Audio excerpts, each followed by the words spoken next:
Welcome to the home for the Tentative Yogi. My name is Laura, and on this channel I teach yoga tips, tricks, etc. to help keep you safe as you learn yoga from the bottom up, really in a really foundational way.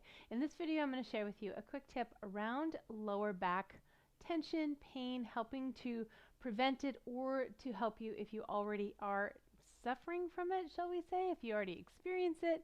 I tell you, I have taught yoga for 30 years, had thousands of students. I don't think I've ever had anybody ever who said they've never had lower back tension ever. It's so prevalent in our society. Now, I'm going to share with you a really important point that you want to keep in mind in order to keep yourself safe. If you want to find out more, then link below. I have a really inexpensive workshop that you can purchase to learn more about lower back pain on the yoga mat, how to take care of it, as well as get a brief series you can do to help yourself when you are experiencing lower back tension. So without further ado, let's get started. Here's your tip. We're going to look at how to do forward folds in order to protect your lower back. Interestingly enough, forward folds are actually really hard on the back, or they can be if they're not done in a really specific way, which I want to show you in a bit.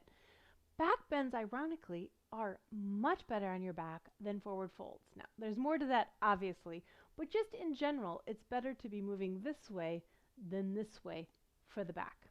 Now, when we forward fold, the reason it's so harmful for the back is really the alignment of the spine.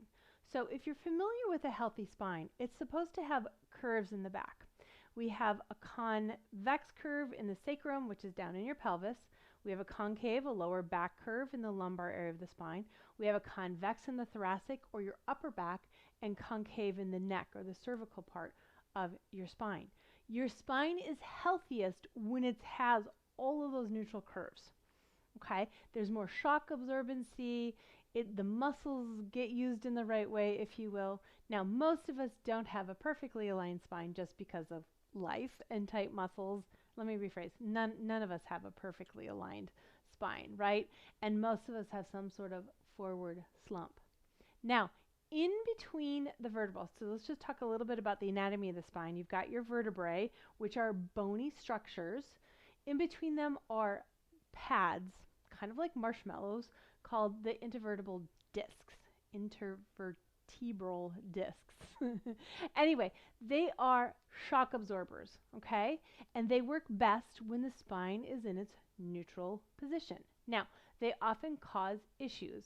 You've probably heard of the term bulging or herniated disc, and that is when it pushes out. A bulging disc just means it's pushed out from between the two bones, and when it pushes out, it often pushes up against nerves.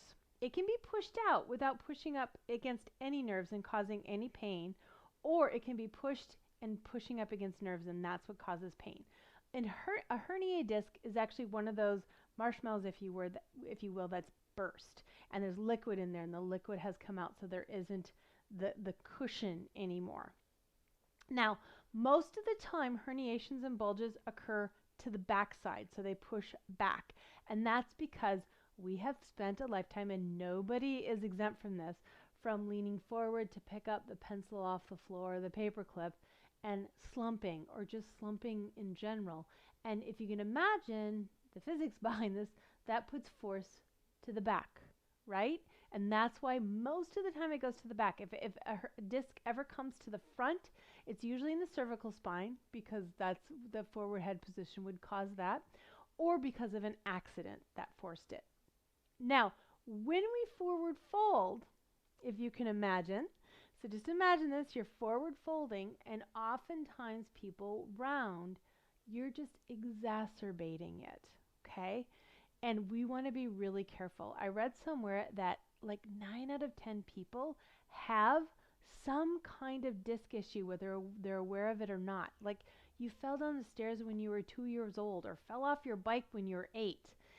But it's bulging in such a way that doesn't cause pain, right? So you don't even know about it. You're just going about your daily life and you're fine. So whenever I teach yoga, I always assume my class has disc issues. It's just smart, right? We don't want to make things worse. So we want to be really careful when we forward fold to maintain that alignment. Okay? Now, it's not as big of a deal if you're folding from sitting because there isn't that much weight in the spine versus when you stand up and you come forward, you're hanging like gravity is pulling you down and causing more of that force to the backside of your body. So I want to show you Uttanasana and how to really think about Uttanasana. And if you want, you can join me in this. And I encourage you to take this forward into your own yoga practice. So grab a block and let's stand up. All right. In Uttanasana, we are forward folding from a standing position. And I just want to give you another frame of reference, if you will, to what I was just talking about, which is if you come forward here and you round, I've got all this gravity, right, that's pulling my body down, that's causing even more issues in the back. And again, it's not one time it's going to be a problem or two or three, it's 500 times. And realize that throughout your life, you've probably done it close to 500 times, if not more, just in everyday living. So we want to be really careful when we come to our yoga mat not to do anything that makes it worse. So what you want to do instead, roll the shoulders back and down. And if you do that, it helps you get long in the spine. I find that if I think pulling my elbows back, it really helps to keep me from rounding, right? If the elbows are back, that helps.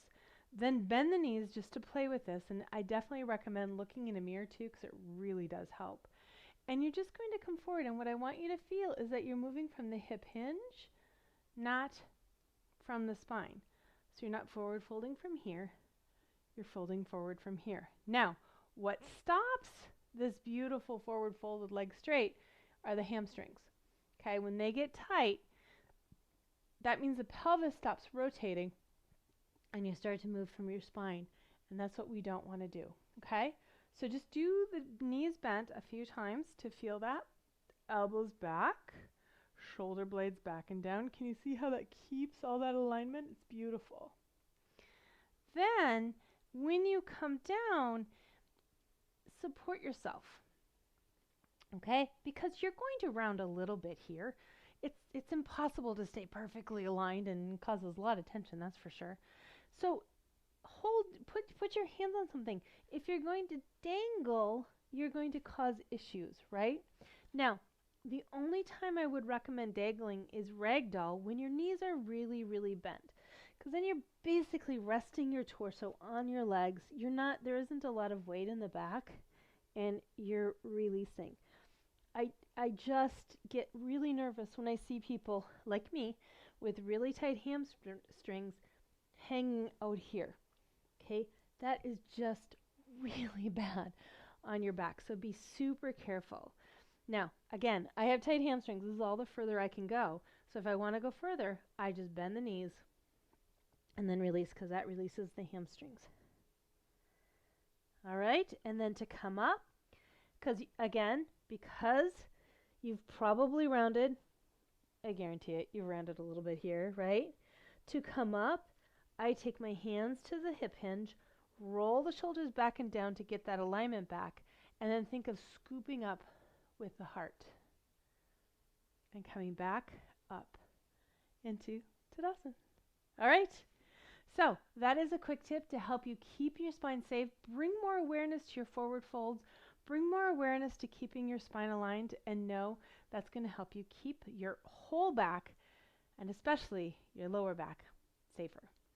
Thanks for joining me. If you got anything out of this video, please like it, subscribe. I would love to have you. Hang out with me more here and find out when I'm going to drop another one by clicking the bell so that you get notified. Thanks for joining me. Namaste.